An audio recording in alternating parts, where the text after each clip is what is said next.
All right. Hello, everyone. Welcome back. Wonderful to see you all, as always. And let's go straight into the superpower state. So take a deep breath and either close your eyes or leave them open, whichever you prefer, and go into your superpower state, however you normally do that. And start to feel your heart opening, that expansion feeling in your heart, that physical feeling in your chest. And allow that light, that energy to shine out from your heart.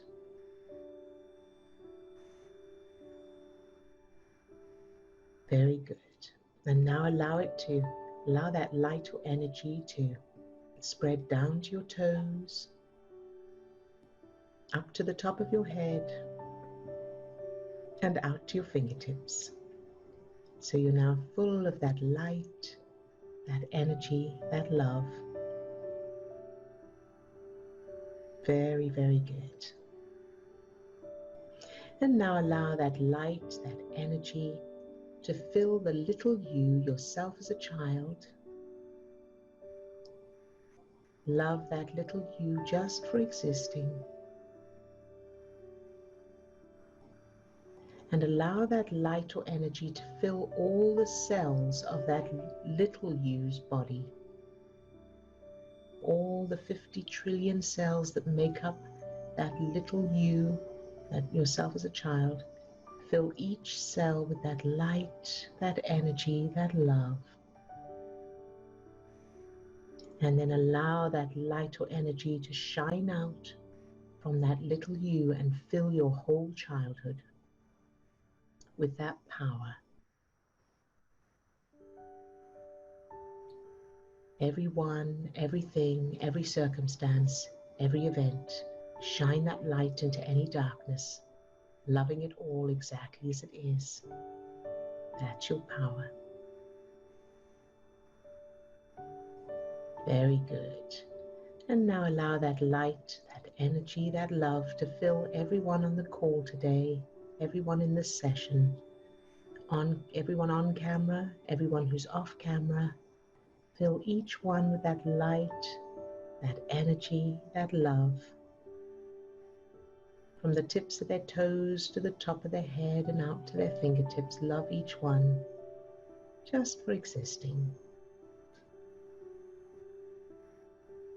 And feeling this combined power of everyone together. Very, very good. All right, you can open your eyes if you haven't closed. And let's check in with everybody to find out how you're all doing. So, Tina, how are you today? Good morning. I'm good. I feel good. I keep myself in positive thinking. Good. I caught myself today, first time, I was thinking something at work, like I have like a little argument with my coworker, and I don't know how long I was doing this. I don't know. And then I realized, like, what are you doing? Hello. Beautiful job. Yeah, great. So I stopped and I forgot about it. So I think I'm doing well. Oh, well done. I'm so excited for you, Tina. That's brilliant. Good job. Yeah, I didn't do nothing yesterday. Like I said to Steve, I took a break one day. I feel like I deserve it. I go out. I took sun bath. I was on the bike, on the lake, everywhere. So. Oh, that is brilliant. I'm taking it easy. What I want to say, I don't know, but I have a headache at night when I'm sleeping. I was sleeping and I feel it. The headache today was like big headache. So then when I woke up with little headache, and now I don't have a headache. So usually at night, I don't know if I'm detoxifying or I have no idea, but usually at night I have a headache. That's interesting. And so, first of all, just nutrition-wise, water, that kind of thing, you're doing all that kind of stuff healthily? Yeah, I'm drinking water and good. I'm exercising and everything. Okay. And then the next thing I would ask is, what is your pillow like? Because sometimes a headache can come from neck muscles. Oh no, I have a like A good my pillow. pillow is low. I like to have low, so I don't like to sleep like sitting or my head Oh, weird. So I usually am more flat than up. oh. So yeah, So then let me ask you this, the headache, when did you start getting a headache? Like how long ago did this start that you were getting a headache every night?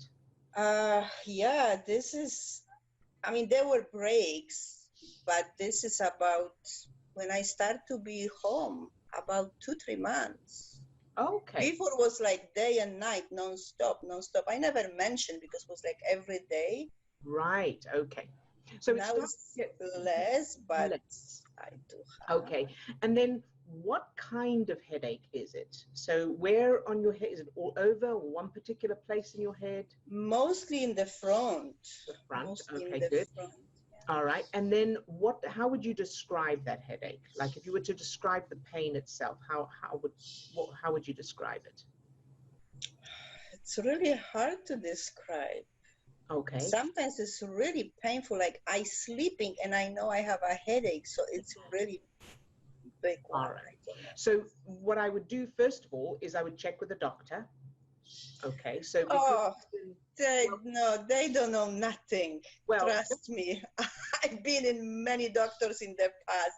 Nobody helped me. okay, but just because it's consistent, because it's been lasting a long time. Now you may not want to go into the doctor, but you may want to, on the web, on the online, you can get there's certain, I don't, in England we have the NHS helpline. So you just say these are the symptoms, and they let you know if you need to go into a doctor or not. So I don't know enough. The reason I'm saying this is I don't know enough about how, what causes headaches and that to give advice. So I don't want to give any medical advice. That's very important. I don't think so. It's something serious because my headache is like coming, Oh, going. So I think it's, all right. So, I don't know. but I want to say this for everybody else as well. Okay, for everybody on the call, for everybody who's watching the recording, that it's very important to still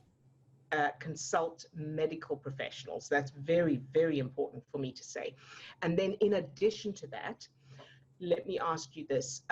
So with the pain, so you say sometimes it's very strong and it wakes you up. Now, is it is it a sharp pain, a dull pain? How would you describe it if you were to describe the type of pain? It's like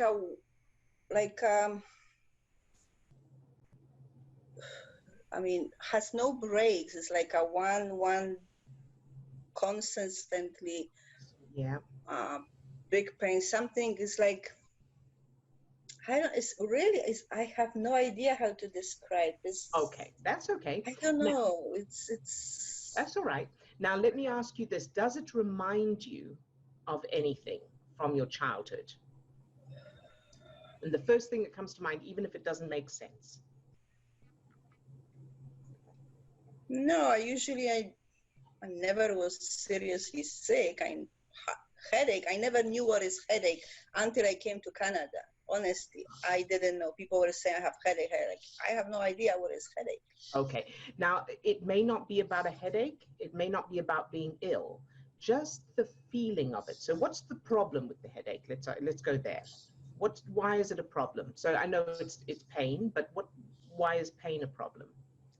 First word to me is kind of like a pressure, like something with pressure, I think has. Yes, good, good, good. Now, where in your childhood did you feel pressure?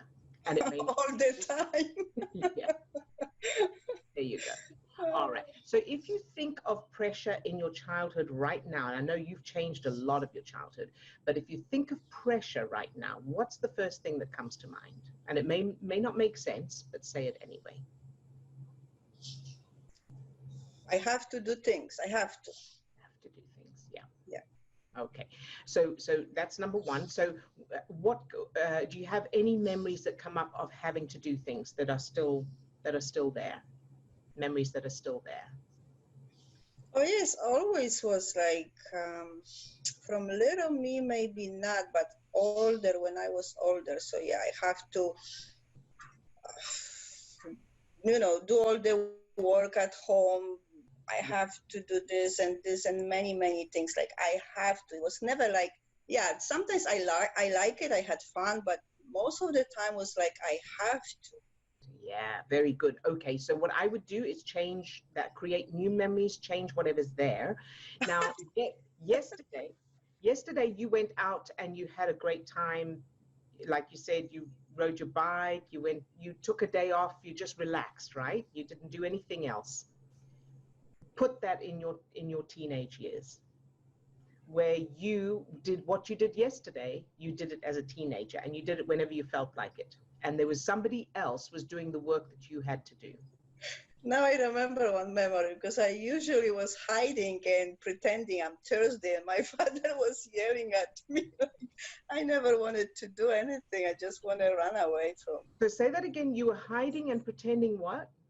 I'm Thursday, I'm drinking. If he gonna see me, I'm Thursday, I'm drinking. So, but he knew what I'm doing. After a while, he just figured out. Good. And so change that. So now the way I would change that is I would do a stepping stone where you're supposed to do this work, and you say to your dad, I don't feel like doing it today. And he says, all right, no problem, I'll do it, or someone else will do it. Stepping stone 3 times. If you can't do it, of course, change his childhood, and if you need to do it, do justice. But you probably will be able to do it.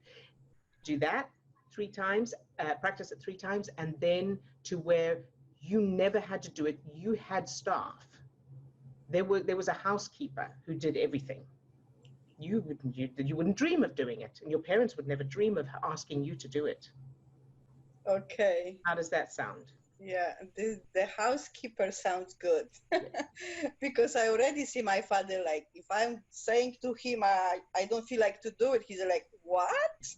No way. So that's important to have that stepping stone, because that's a separate piece of data. So even if you put a housekeeper in there, which is the final memory, if you don't change him saying that, him expecting that's a separate piece of data that's going to be affecting you. So make sure that you do that stepping stone, where do whatever it takes to have him go, no, of course you don't have to do it. That where you say, I don't want to, I don't feel like it, I don't want to do it, and he says, that's okay, no problem, sweetheart. Okay, I have to work on that.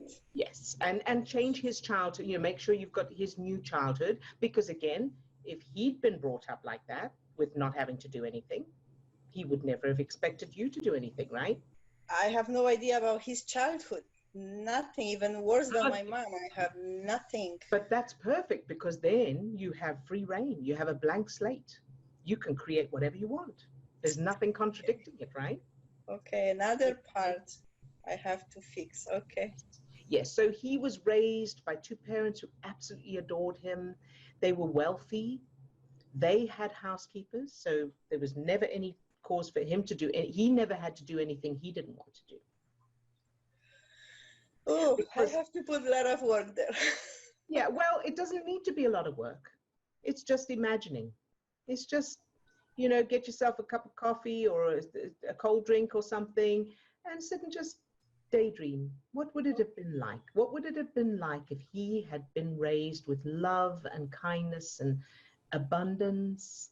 And because I'm pretty sure that he had to do stuff he didn't want to do, which is why he expected you to do stuff that you didn't do. That's how it works. Yeah. So create that, and there's nothing to stop you doing it. He's not in your head. Nobody's going to question it. Yes. And your subconscious won't question it. Only your conscious mind may go, oh, but I can't imagine him. And then you just change it. Does that make sense? Just I wanted to say this has a sense. Yeah, exactly. And I feel about that pressure headache. So I think this is it. Fantastic. Isn't that brilliant? Amazing. Thank you. Thank you. Very I welcome. want to just say, you guys, next Friday I'm going to work. Uh-huh.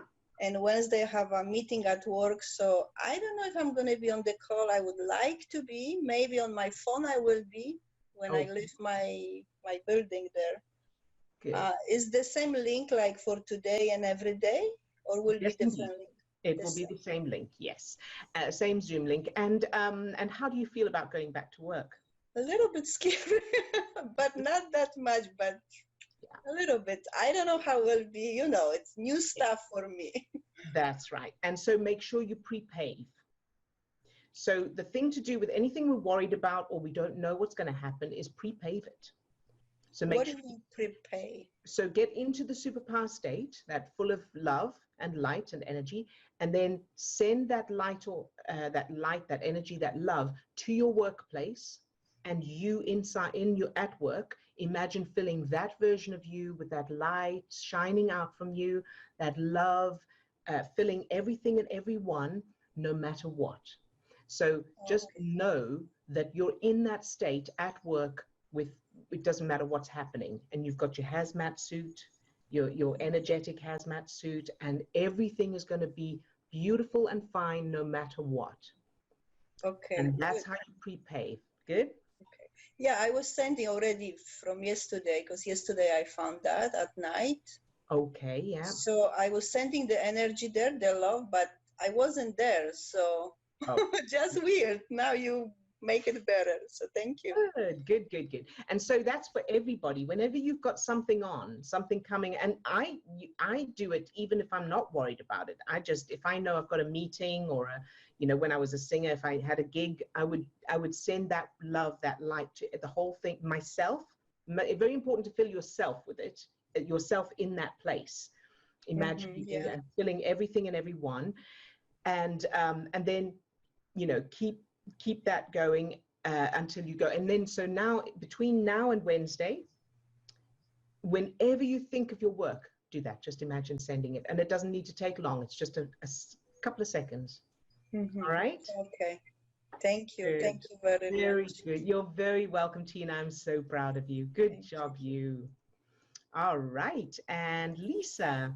Hi, Lisa. How are you today? Hi. Oh, good. I'm good. My son was having challenges yesterday, but he's better today. So Is he? yeah. But anyway, so I have a surprise for you. I'm dedicating this book that I'm doing to all this group and you guys. So this is one of the drawings. I don't know if you could see. Oh, yeah, that's gorgeous. So then I have, I do my extraterrestrial characters, and then I have another one. I'm not finished, but if you could see, like in nature. Beautiful. And then the one that you had, remember about the kid author, the one with the being a kid author. Well, I started doing that as aliens. But then they're like at the signing, you know. I'm not done with it, but yeah. So it's coming along good. But it's going to be dedicated to all you guys in the group. So because I love you so much, and so. Isn't that wonderful? Thank you, Lisa, and we love you. Oh, sure. So it'll be, everybody will see your name. It'll be cool. So today I pulled I was thinking about Katrina and her unicorns. So I pulled a card today about laughter. So it has unicorns. And then I was reading, you need it like for the weekend, everybody can think of something or think of the group and just laugh their asses off, you know, whatever that might be, you know, cartoons or just jokes, or put on a really good comedian, or, you know, that you love, and just anything that makes you feel good, you know, that's the most important thing to do. And then I ran across something that was really cool. There's this guy called Ken Honda. He's a happy money. He's called the Happy Panda in Japan. And he was saying that every step you take, see hearts, because it's everywhere you go, and be in love and appreciation, see hearts wherever you go, even when you're driving, see on your path, everywhere you go to meet anybody or see anybody. So I thought that was really cool, because it's like a beautiful way to get your day started. You know, when you step out of the bed, see your hearts implanted, you know, feet implanted in the hearts. Nice. So I don't know. So I thought I would share that. But anyway, Thank so you.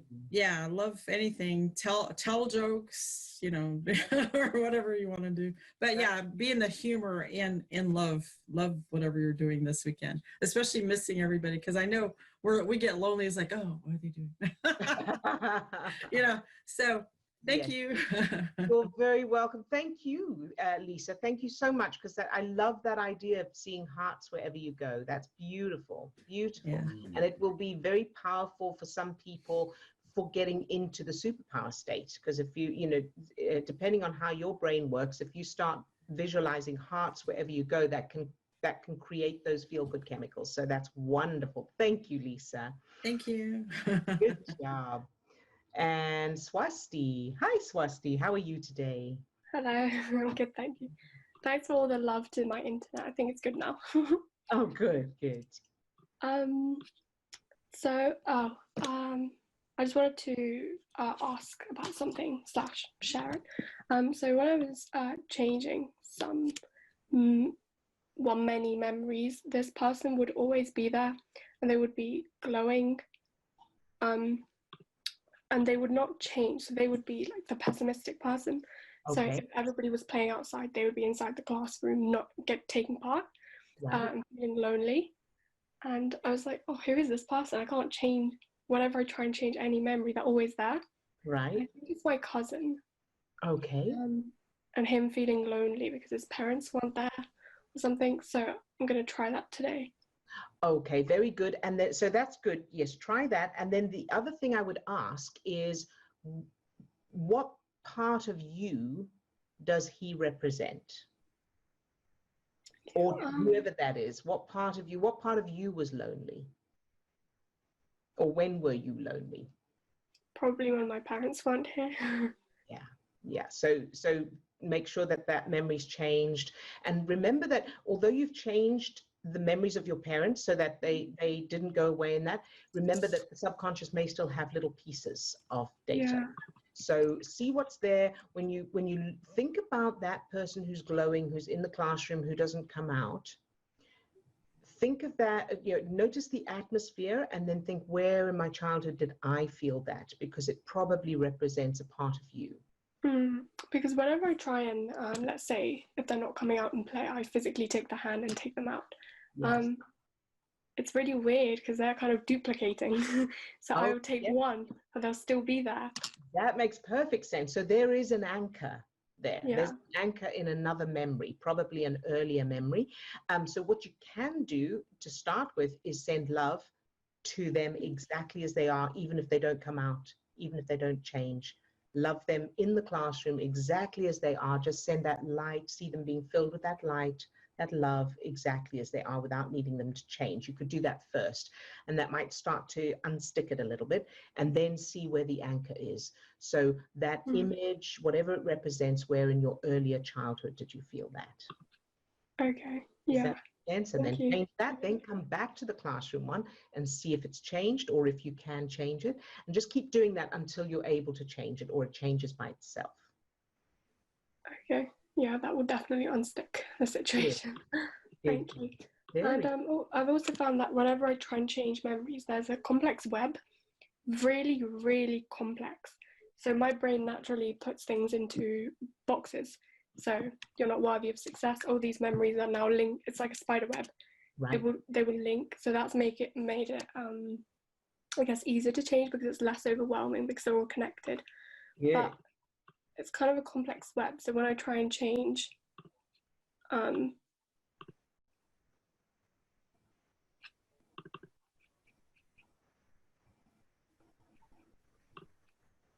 your internet gone? Okay, she's having trouble with her internet. So while we wait for Swasti to come back, let's go on to Katrina. Hi, Katrina. Hi, Odile. Yes. How are you today? Yeah, I'm going up and down. While I wait, I'm up before it's my turn. And then while I'm waiting, I go down. And the energy goes down. Why is that, Odile? Anyway. Okay, you tell me. No, I'm teasing. So, well, first of all, I love your hair. That's very cute. And secondly, It looks lovely. And Swasti, we'll come back to you, okay? Yeah, I know you're having trouble with your internet. That's okay. So, Katrina, first of all, when you say it's up and then it comes down, just explain to me what you mean by it comes down. What's that feeling? How does that feel? Because I want to read out something that I have completed. Yes. About the boiler scam. So that was finished an hour ago, and I was feeling really good. Wow, and I want to share. Good. But now that I've spilled coffee all over it. Okay. That's interesting. Yeah. So maybe I'm not supposed to read it. I don't know. But anyway. Okay. Let's stop there for a moment, because thank you, because that is a topic that's very, very important. And I'm so glad you mentioned it, because I hadn't thought of talking about it, but now I have.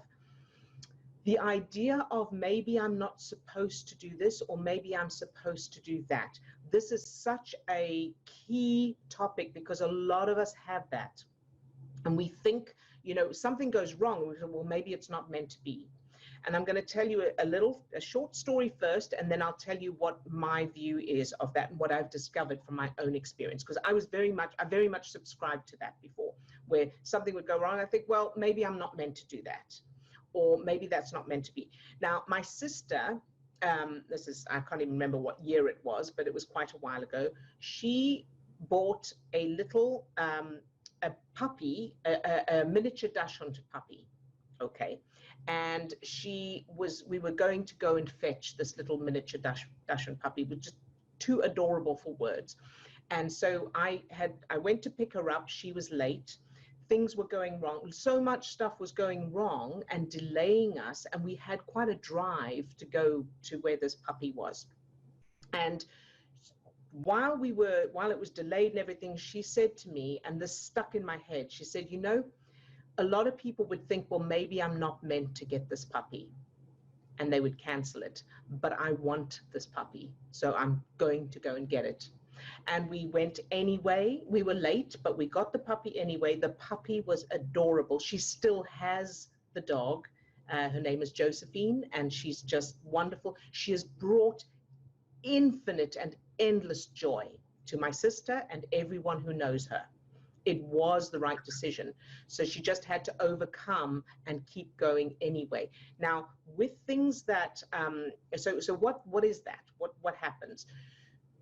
Everything that happens is based on our programming. So if you want something, or you want to do something, or you want to have something, and it appears to be that some things seem to go wrong, what that often is just references. So in her case, it was, you're not allowed to be happy.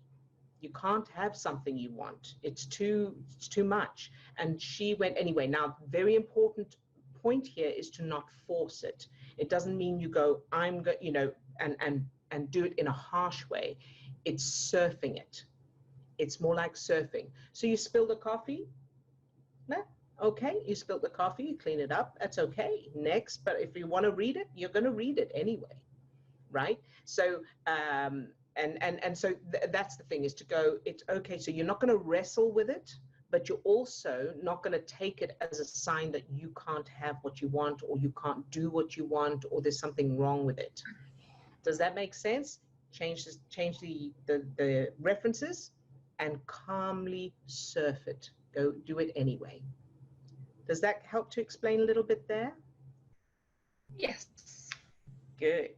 So let's hear it. Right. Okay. So this is relating to the boiler scam. Right. That whole event. So I want to share the following story. There's two parts to it. First part is to the scammers, and the second part, message is to me. Okay. So I'm just sharing these few lines with everybody besides me. Yes. So, okay, I could focus on this having been an unfortunate event, the boiler scam thing, right? Yes. Or I could choose to focus on, I have been so fortunate to have experienced this event because now the whole team, so if I focus on being fortunate, okay? Yeah. The whole team has now filled me up with £400,000 worth of abundance. Yes. And what do we see? I say thank you to all of you on the SCAM team because I now feel so empowered. Good.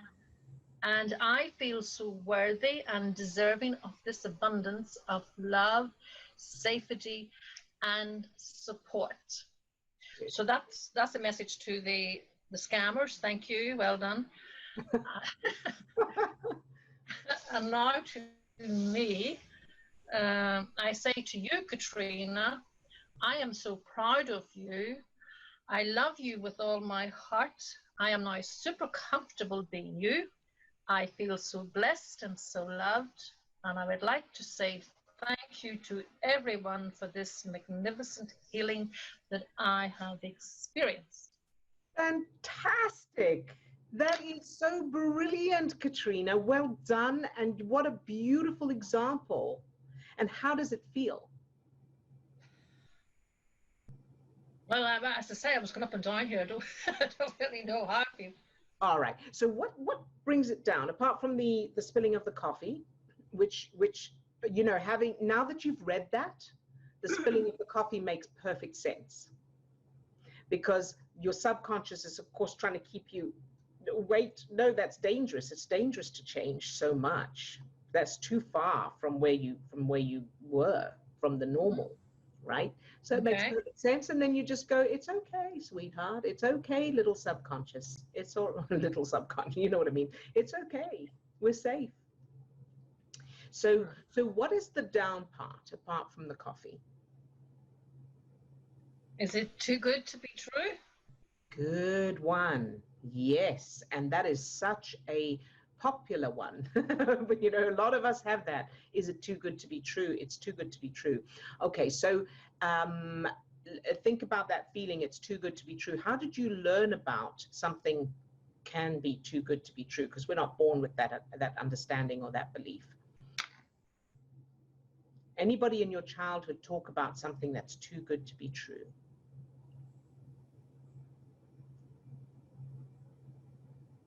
It's like I want to find the answer, but it's like, no, we're not going to get this. That's okay. If you can't think of anything, that's all right. It's only if something comes to mind, or if something comes to mind that doesn't appear to have anything to do with it's too good to be true. That's okay too, because it just means your subconscious is linked it somehow inexplicably. Right. So nothing. So you can do this later. You can think, okay, so too good. How do I know something can be too good to be true, or how do I know it's possible that this is too good to be true? And that can just see what comes up, and that's okay. But well done. That is such a beautiful and brilliant example. And then make sure that that feeling, everything you've just read to us now about, so what you've said to the scammers, what you've said to yourself, make sure that all of that feeling, that atmosphere, everything you've said is in your childhood as well. Okay. Okay, so make sure that you've got those GPS coordinates set in your childhood, as well as the references for what you're creating now, so that they match. All right, good job. And another thing that's coming to me as well is that feeling of that 400,000. Also translate that into affection, love, and a 400,000 abundance of affection, love, respect, safety, encouragement, enthusiasm, fun. Put that in your childhood as well, so that represents the money, or the money represents that. Yeah, so it's connected. Yay for you, Katrina. I am so happy for you and so proud of you, and thank you for sharing that beautiful example. Okay, thank you. How do you feel now with the up and down? How do you feel right now in this moment? Well, there's something going on here in the background, and it's like he's, as usual, is throwing me out. It's taking me away. So, yes, I mean, I have the whole weekend to enjoy this feeling. Yeah. Good, good, good. And to create some fun. Yes. I have to try and do that because that's zero. Yeah. So one of the ways to create fun, so we were brought up with very strict, very strict restrictions on having too much fun and being too silly. It was don't be silly, get serious and that kind of thing. And one of the ways to start breaking that is, number one, of course, create childhood memories of not just you, but your parents having fun and being silly. That's very important. And their parents, if necessary. You come from a long line of fun, silly people. And change the meaning of silly, because for some people, silly means fun. And for some people, silly means, it's not acceptable.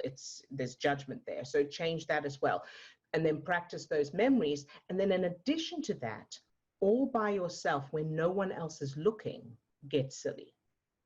Just enjoy yourself. You can do silly faces, silly dances. That's what I did. I would just do funny walks and silly dances all by myself and find myself hilarious. And then you start to feel, your subconscious starts to feel it's safe. It's safer and safer, and gently, so you don't have to force yourself with anything, and keep practicing those new memories. Does that sound good? Yes, wonderful. Good, yay, well done you. All right, so back to Swasti. Hey, Swasti, welcome back. Thank you. Well, my laptop was steaming up as well. It's just a massive technical issue. It's fine, I think, though. So I was talking about a complex web of the memories. So when I try and change one memory, because I'm really digging into the roots now instead of surface. So these are really like from when I was really young and my grandparents and parents' childhoods. So I'll get like 7 or 8 other memories which are linked to that, and it's forming this complex web where there are foundation memories that I have to change before I can change other things. Yes. So I'm just wondering, is that a reference of something, or is this normal? Okay, so I would say there is a reference there. It's common. So we have a lot of people. Interestingly, what I found with all the people we've worked with, and I don't know, Steve, if you would agree with this, I have found that the majority of those who find this complexity and this kind of a lot of stuff there are young people. I don't know if you found that, Steve, but for me, the people I've worked with, I found that the younger ones very often have this complicated thing, and some have made spreadsheets, in Excel and that kind of thing, where there seems to be a lot of interwoven stuff that they're focused on. And it may be the way the brain is developing in the technological age. I don't know if that's true or not, but it may be the amount of data, because the amount of data that we're exposed to now is very different to before the internet, and that kind of thing. So that may make a difference. I don't know. So what I would say is start with, what is that feeling, how does that, let me ask you that, how does that feel that you have all of these and then you have to change those and they're all interwoven? When you say that, I can see one of the computer science chips or something, those where you have those really complex things that have circles and the connections and whatever. Yes. It feels a bit frustrating. Like, why can't it be simple? Right. Yes, very good. So it feels frustrating, and why can't it be simple? Now, where in your childhood did you feel that same feeling? It may have nothing to do with the same topic, of course, just something. Why can't this be simple?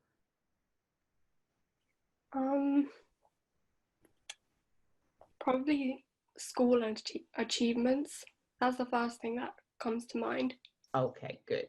So then you can go there and go, right, so what would life have been like? Let me ask you this. What would life have been like if you had been born in whichever country you want to live in, and your parents, you were the only child, you were with your parents all the time, they were completely doted on you, and you sailed through school. You didn't even have to study because you absorbed stuff so easily, which is what would have happened if you hadn't been under stress and your prefrontal cortex had been online. So you absorbed stuff, you understood stuff very easily, and you just sailed through school. And then you went into whatever college you wanted to get into, and it all went, or you did whatever you wanted to do, whether that's college or not, and all the subjects you wanted to do, and the activities you wanted to do, and your parents were just supportive of what you wanted to do. What would life have been like then? Yeah, it would have been simple. It would have been so, yeah, there's no, it's a straight path. Right. So that's it. So what I suggest you do is start by, and you can do it in the session today, perhaps Steve can add it to the target list, start by sending love to the complicated stuff, to the whole of your childhood, the webs, the interwoven, the frustration, the fact that it's not simple. Fill all of that with that light, that energy, that love it all exactly as it is, everybody involved, including yourself and your parents, and then just start a new timeline from scratch. So leave all the others, leave the webs, leave those memories, those foundation memories for the moment, leave those and create a brand new timeline, what I've just described. And you can, of course, watch this video to get the details, where life was just beautifully simple. Okay. All right. And then as you do that, you create that timeline, practice it. And then once you've practiced it, see if any of those other ones come up, then just change those. Just the ones that come up. Don't worry about the rest. Okay. How does that sound? Yeah, sounds good. Is it also about like stereotypical pathways? So like my dad chose engineering. That's very stereotypical for Asian people. So I think it might be like the opposite of that. I don't know. But yeah, I'll follow what you said. Make it whatever you, so again, with the stereotypical stuff, leave that aside. We don't need that. What if it, so here's the thing you can go. If you could wave a magic wand, and don't worry about what your parents would like. So if your dad, don't worry about what he would have liked to have done if he could. Make it what you would have liked him to have done. So if you could wave a magic wand, what would you like your dad to have done for a living? And make it that. And make it that he loved whatever that was. Okay. See, I imagine Albert Einstein. Great. Perfect. He seems pretty simple to me, even though he's really smart. Yeah, absolutely perfect. Then that's what your dad did. He was a scientist, he was a philosopher, he was brilliant, and he absolutely loved what he did, but what he loved more than what he did was you. All right, make sure that that's there, that connection between you and him. Yeah, okay. All right. Yeah, I will work on that. Thank you. Very good. You're very welcome, sweetheart. Good job. A weight off my shoulder. Good. Yay. I'm so glad, and I'm so proud of you for continuing to turn up every day so that you can make this progress. Very, very good. Good job. All right. So is that everyone who was on camera? Let's check the chat. Yeah. Odile, I'm going to read out a question I think that we could jump into because it's resonating with several people. From off camera, I have a question. Could I change my dad to a whole new person, like as if my stepdad was my actual dad in my memories? Right. So thank you, Steve. So the first part of the answer is yes, do that. Make sure you do that. That's a great idea, but that is just a stepping stone. So because it's one piece of data. So do the stepping stone where your stepdad is your dad, however that's represented, make it wonderful, and practice that, and then you need to change your actual dad as well. And the reason for that is when you make your stepdad your dad, that's great, but that's stored separately in your brain. what you will, it means that your subconscious will still have the data and whatever it means of your biological dad. And so whatever's there, it's still going to be holding that. So you want to then also create memories of your biological dad being the same as your stepdad, if he represents what you would have preferred. Make him wonderful. And if you need to, of course, change his childhood, because if your biological dad had grown up differently, if he'd been treated differently as a child and been grown up under different circumstances, he would have been a different person and a different dad as well. And here's the thing, you can have both of them as your dad, because your subconscious will not question that, because it can't use logic or reason or judge something as unrealistic. It's separate pieces of data. So you can practice the memories of your stepdad, and then you can practice the memories of your biological dad, and it all will fit together without questions from your subconscious point of view. And make it even more wonderful than you think is reasonable. So, you know, make your both of them fun and exciting and successful and completely, of course, completely devoted to you. So I hope that helps to answer the question, but let me know if you need more clarification or you have more questions there. And Steve, Great. Yep, and I'm gonna give you one more question, but I just wanted to add one more thought to that. You know, because I did that work myself, you know, and I used a surrogate person, you know, so it was kind of a compilation of a couple of different people. So and I think that your advice to allow it to be a stepping stone is really powerful, because it allows you to feel those really good feelings. But then you can also use the resistance. So when you think about your actual father or whoever the person is that you're trying to change, if you're still feeling something there, it allows you the opportunity to continue to work on whatever those negative things are that are there.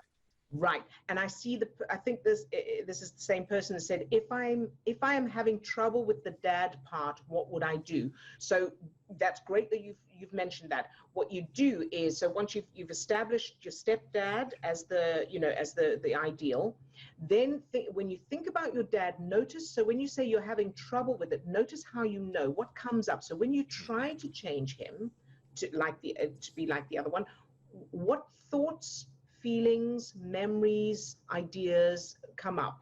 So then that'll be your clue. So for example, do you want to come on? Do you want to speak? Yeah, good. I'll mute you. Hey, Tammy. I might as well talk you through this here, right? We can't hear you, sweetie. I've pressed unmute, but I think you have to. Okay, can you hear me now? Yes. Okay. Sorry about that, and if somebody interrupts me, I'm sorry as well, because I'm at work, but I'll do my best here. So my question is this. I have been working on my dad issues for a really long time. Right. And like, sometimes I can change little memories, but when, I think it was yesterday or sometime this week, you said, oh, when you think of your dad, what do you think of? I can't think of the positive memories, and it's not really bad memories. It's just how he was as a person. Like, he's like a narcissist kind of person. So when I can't like change the smirk or his just like details of him that aren't like, it's not memory, it's just the way he was. Yes. I don't know if that makes sense. But it makes perfect sense. Yeah, it makes perfect sense. So what I would suggest is, number one, change his childhood. So in other words, rewrite how he grew up. So he was born to these parents who loved him and all of that. Change that. And if you don't know anything about his childhood, or if you think he had a happy childhood, do it anyway. Make it perfect. And then if you find difficulty with that, or if that doesn't help, due justice letter. That I've done a lot of times, but right. Yeah. What happens when you write the due justice letter? How does that go for you? No, I get really angry. Yes. And then I feel like after I'm done, I'm okay. But when I try to like change the smirk that I feel is negative, I can't. Okay, very good. So for example, like I imagine him like that judging smirk, something. I don't know. Right. Okay. What's your earliest memory of that smirk? Probably like 5 or 6 years old. Right. And so have you still got that there? You can still remember it when you were 5 or 6 years old, that smirk? Yes. Good. And what does that smirk mean to you when you see that smirk? Judgmental. Judgmental. Very good. And so do you have a particular memory of him being judgmental when you were that age? It's not like it's a general, yeah, like I can imagine him.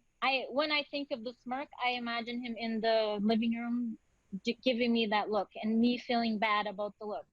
Very, very good. Okay, so let's try this now. So go to that memory now where he's doing that look in the living room. You got it? Mm-hmm. Now I want you to put a red nose on him. Can you do that? Like a clown nose. Yeah. Good, good. And now I want you to put a very pretty sun hat on him with flowers on it. Okay, I can see it, but the feeling behind it is still there. The feeling behind it is still there. Like I can see him as the funny face, but the feeling I get inside is still there. Okay, very good. So let's go earlier. Where earlier did you feel that same feeling of being judged, but perhaps not with your dad? It may be something or someone else earlier than 5 or 6 years old. Do you have one? If you don't, that's okay. No. You don't have anything? Yeah, the first one that comes to mind is this living room is where I remember, but. All right. Do you know anything about his childhood, your dad? Yeah. Okay. And what just briefly, what kind of child? Did he have a happy childhood or a bad childhood or? Yeah, I don't think it was very happy.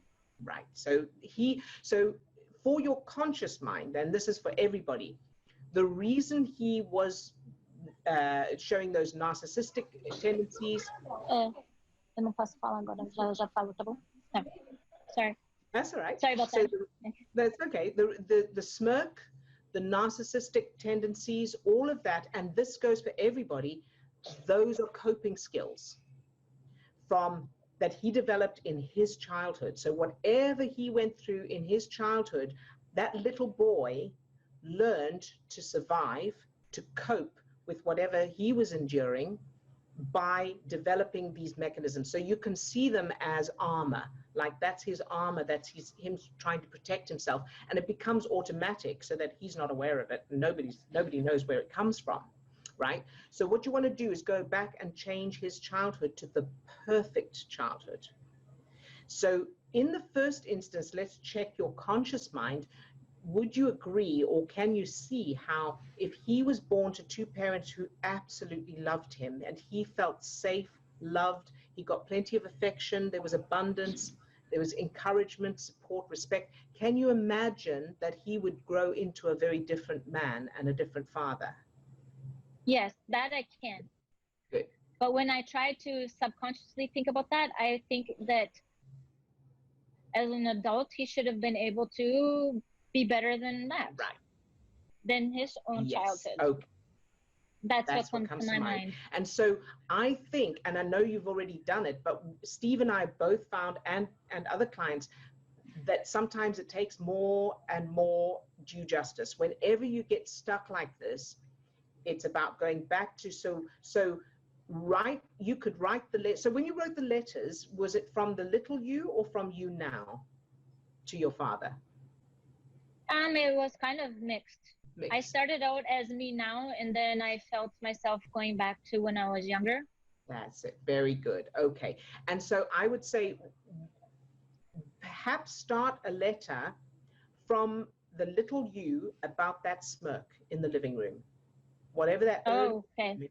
Yeah. So, and let him have it. No excuses, no, forgiveness. Just really get it all out into that letter. And for anyone who's watching this recording who doesn't know about the due justice, it's very important you don't send the letter to the person. Okay, this is an exercise. And if you go to our website, you will find the details on the due justice there. And we've spoken about it in others of these recordings. So do that and get it all out.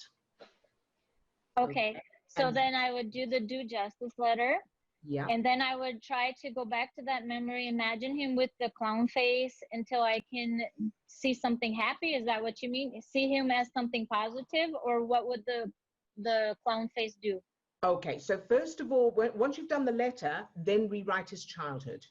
Do that first. Okay. Okay, and Okay. make sure that that's really strong. And then go to the living room and see if you can change. Now, you can do the clown face, or you can just see if you can change that smirk where he's smiling and Okay. he's happy. Perhaps he's got a puppy for you or some other kind. And when you say change his, like I do that meditation of changing the childhood. Good. Do you mean like writing out his childhood, changing it, or just imagining it being something different?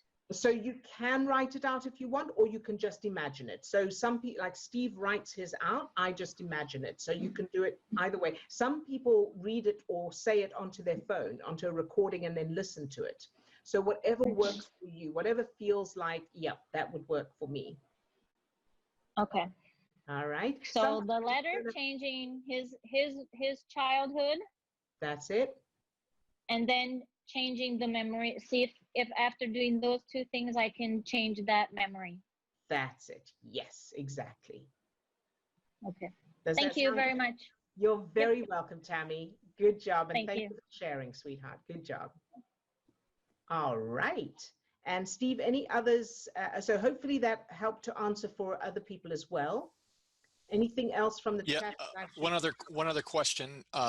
How much stock does your method put in dreams and nightmares?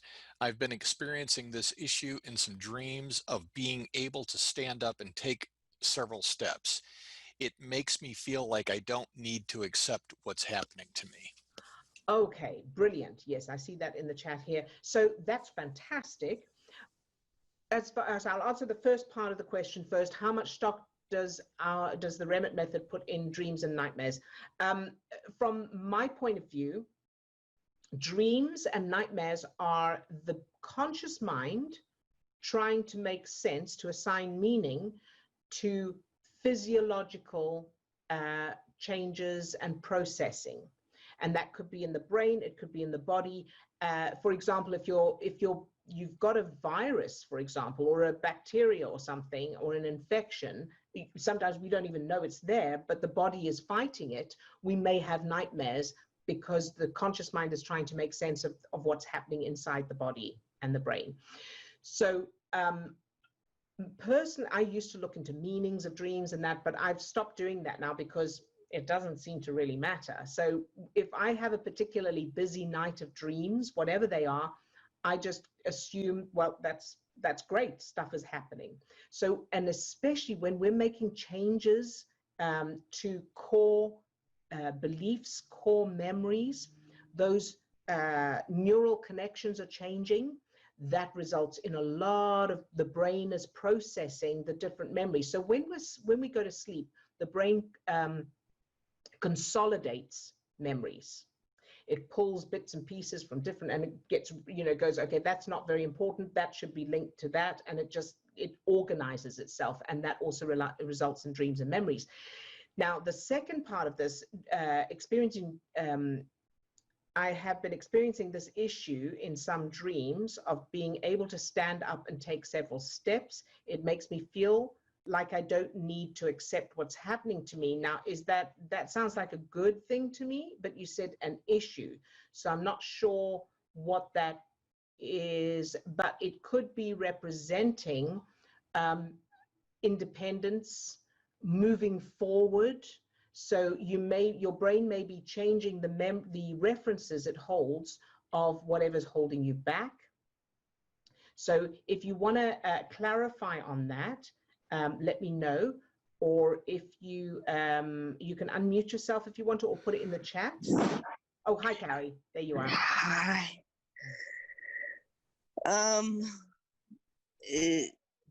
I was just looking for the right word, but I think it's a good thing. Good. Yes, I think so too, because that's so here's another thing, is everything physical is in the brain as well. So the ability to walk, for example, will be a specific neural network in the brain, or more than one really. And so it may be that those neural networks are rewiring in preparation and that kind of thing. So I would definitely see it as a good thing. Yes. All right, that would make sense. And it's also metaphoric. So apart from physically walking, it's also representing moving forward, being freer, that kind of thing. Oh, that's good to know. Yes. Thank you. You're very welcome, sweetheart. Very welcome. And keep changing memories and references in your childhood of being held back in any way. And I know yesterday we were talking about the wimp thing, not being a wimp. Make sure that you change those childhood memories, because if you've got a reference for don't be a wimp, and so then you suffer unnecessarily, that can be represented in that physical state as well. So you want to change that. Does that make sense? Yes. Thank you, dear. You're very, very welcome, Carrie. Good job, you. Thank you. All right. So, Steve, is that all from the chat for now? There's lots of lovely messages for everybody to each other, and that's wonderful. I would read them out, but we don't have the time. But right. One, just to follow up on the letter writing, the due justice letter writing. Somebody comments, I am on my 4th letter to my dad because he was a very difficult, cruel man. I figure I will keep writing and writing and writing until I'm exhausted. I choose to do this because I feel I need to purge all of the negative memories, and there were plenty because I witnessed so many negative interactions with all of my siblings. May not have happened to me specifically, but witnessing these interactions made them my experiences too. Absolutely. And that is spot on. So if you even if you didn't experience, have something happen to you personally, if you witnessed it as a child, it will have had an impact, and it will vary depending on what other data is there, but sometimes it can be worse because it can be guilt as well. I know from our own childhood, I remember my sister pointing out, seeing the other one being beaten, there's a very complicated emotional thing happening there, because on the one hand, you're grateful it's not you. So you're almost glad it's them. And then there's the guilt of that, because that's just survival. That's nothing. It's not because you're a bad person, but it's survival instinct. I'm glad it's not me. But then the guilt can kick in. So there's a lot there to change. So the due justice over and over, absolutely, so the due justice varies. Sometimes you just need to keep doing it until. So how sometimes a child, if they're upset or they're frightened, it takes a while to reassure them and go, it's okay, it's really okay. And you have to keep reassuring that they're safe. Think of that this way. So you will know that you're done with that due justice letter when you don't have the anger, the frustration, the fear anymore. And if you do the due justice and you still have any of those feelings, it means that little child in you still doesn't believe they're safe. All right, so you just keep doing it until, and you can use the superpower as well. So you can use the superpower before the session, after the session, whenever you think of it. Don't use it during the letter writing, because of course the point of the letter writing is to get the anger out. All right, so I hope that helps. But if not, let me know. All right, so good one today, everybody. Thank you so much for sharing all of that. And let's do the targeting. So Steve, if you could send me the list of targets, please. Thank you. And let's go into it. So deep breath and go into your superpower, however you normally do that. And feel your heart opening, that expansion feeling in your chest, that physical feeling.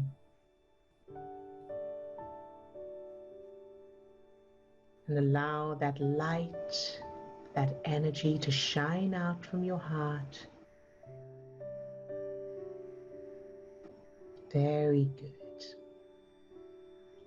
Now allow that light or energy to spread down to your toes, up to the top of your head, and out to your fingertips. So you're now full of that light, that energy, that love. Good job.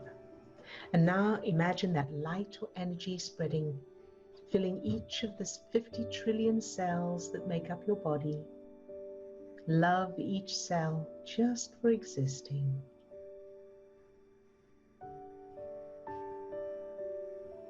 Good, very, very good. And fill your subject with that light, that energy, that love, loving them just for existing. Now imagine they either reject you or they don't have some of the qualities you appreciate about them, or they have some qualities that you're not happy about, and keep them filled with that same light, that energy, that love anyway. Love them anyway. Very, very good. And now let's go to Tina. Fill Tina with that love, that light, that energy. From the tips of her toes to the top of her head and out to her fingertips. Love Tina just for existing. Good job. And now fill Tina's head with that light, that energy, that love.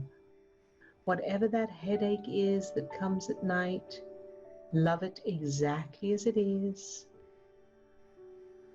Filling her, all the cells of her head with that light, that energy, that love, exactly as they are, without needing them to change. And no matter what. And so think of Tina tonight. She's sleeping and the headache starts, and keep her filled with that light, that energy, that love, even with the headache. Love it all anyway, shining that light into any darkness. Very good. And now the idea of going back to work on Wednesday for the meeting and on Friday to start work again. Fill all of that with that light, that love, that energy. Imagining Tina at work, filled with that light, that energy shining out from her, forming a hazmat suit, an energetic hazmat suit, protecting her and loving everything and everyone, no matter what. Good job. And now to Swasti. Fill Swasti with that same light, that energy, from the tips of her toes to the top of her head and out to her fingertips. Love Swasti just for existing. And now allow that light, that energy to overflow from Swasti and fill all the complicated memories, all the webs, all the links, whatever's there.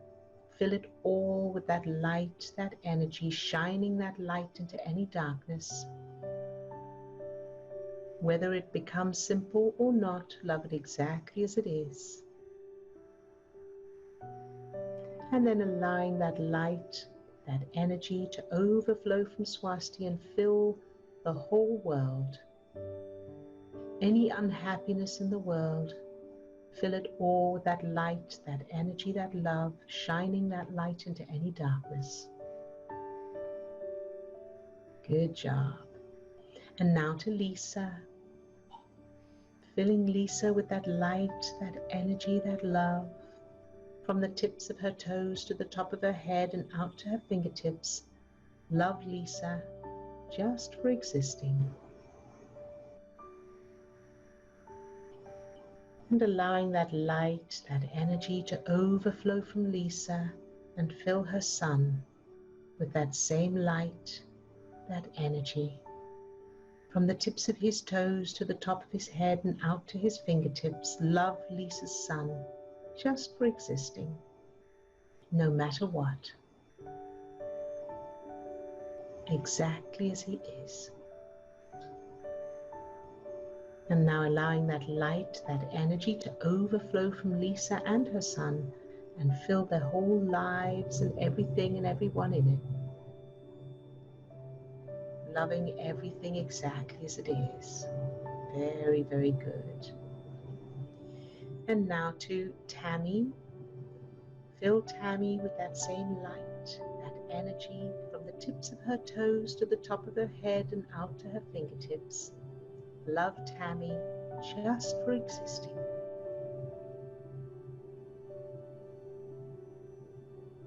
And allow that light, that energy to overflow from Tammy and fill herself as a child, that little Tammy. Fill her with that same light, that energy, that love, exactly as she is.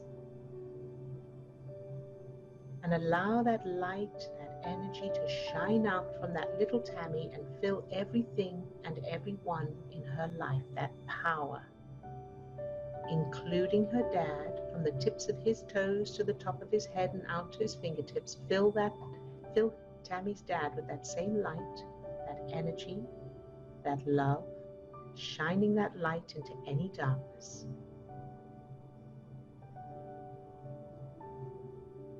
Very good, good job. And now to Katrina. Fill Katrina with that same light, that energy, from the tips of her toes to the top of her head and out to her fingertips. Love Katrina just for existing. Good job. And now allow that light, that energy to overflow from Katrina and fill whatever it is that feels that feeling of too good to be true or could be too good to be true, whatever that is, wherever it comes from. Love it all anyway, exactly as it is, shining that light into any darkness and allowing that light or energy to overflow from Katrina and fill everything and everyone and every event and every circumstance in her life. Filling it all with that light, that energy, that love, no matter what, shining that light into any darkness. Very, very good. And now allow that light, that energy to fill everybody who's off camera today on this call, from the tips of their toes to the top of their head and out to their fingertips. Love each one just for existing.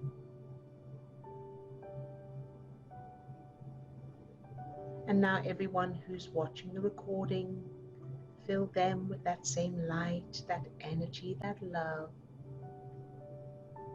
Whatever's going on in their lives, fill them with that light, that energy, that love. Love them just for existing. And now think of yourself this weekend, between now and Monday, whatever may happen, whatever you'll experience, whatever you'll feel, whatever you'll do, fill that version of you with that light, that energy, that love, exactly as you are, no matter what, and everything and everyone in your life, shining that power out from you, filling everything and everyone. And now pick one thing that triggers you, one person, circumstance, event, whatever it is that triggers you, and shine this light into that darkness, whatever that is. Whatever that is, whoever that is, fill them or that with that same light, that energy, that love, exactly as it is, without needing it to change, shining that light into the darkness. And now open your heart and receive the love, the light, the energy from everyone else on this call, including me, filling you up with that light, that energy, that power, and loving you exactly as you are, no matter what. Very, very good. And you can open your eyes if you have them closed. And hope that was good for everyone. It was a great call today. Thank you so much, all of you, for sharing and being such beautiful, shiny examples, and for asking your questions. That's so important. So have a wonderful weekend. Keep practicing. Keep doing the same thing. We will see you on Monday, same time, same place. And of course, do share these videos with those you feel would benefit from them. We would love to get this knowledge and this empowerment out to more people. So whatever you can do to share, we would really appreciate that. And we will see you on Monday. Have a wonderful weekend. Love to all of you. Bye bye.